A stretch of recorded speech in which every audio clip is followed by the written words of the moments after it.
ইসরায়েলিদের দেশ ত্যাগ করার নির্দেশ দিয়েছে তেহরান। অন্যথায় ইরানের সামরিক বাহিনীর হামলা থেকে কেউ রক্ষা পাবে না বলে হুঁশিয়ারি দিয়েছেন ইরানের সেনাবাহিনীর মুখপাত্র কর্নেল রেজা সায়াদ। এমন ঘোষণার পরই ইসরায়েলিদের মাঝে চরম উৎকণ্ঠা বিরাজ করছে।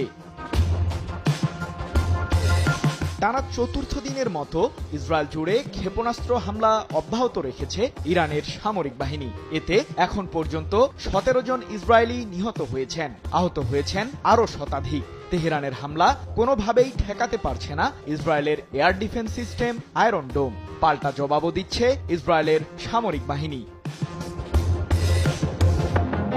এদিকে ইসরায়েলের উত্তরাঞ্চলীয় বন্দর শহর হাইফার প্রধান বিদ্যুৎ কেন্দ্রে মিসাইল হামলা চালিয়েছে ইরানের সর্বোচ্চ প্রতিরক্ষা বাহিনী ইসলামিক বিপ্লবী গার্ড কর্পস IRGC।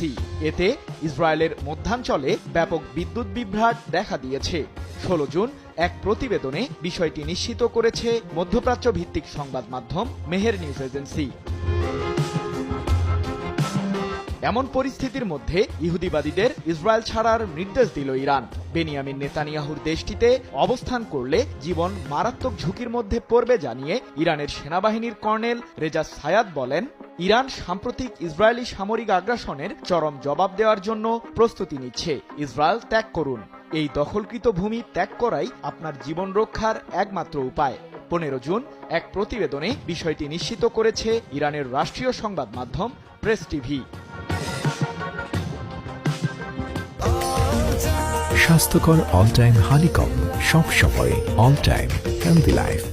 ইসরায়েলের প্রধানমন্ত্রী নেতানিয়াহুর শাসন ব্যবস্থাকে বেপরোয়া, দুর্নীতিগ্রস্ত এবং অপরাধী আখ্যা দিয়ে কর্নেল রেজা সায়াদ বলেন, ইহুদিবাদীদের নিয়ন্ত্রিত এলাকার সংবেদনশীল লক্ষ্যবস্তু সম্পর্কে গোয়েন্দা তথ্য রয়েছে আমাদের কাছে। আন্ডারগ্রাউন্ডে থাকা আশ্রয় কেন্দ্রগুলো ইসরায়েলিদের ইরানের হামলা থেকে নিরাপত্তা দিতে পারবে না। সৃজন মাহমুদ, নিউজ 24।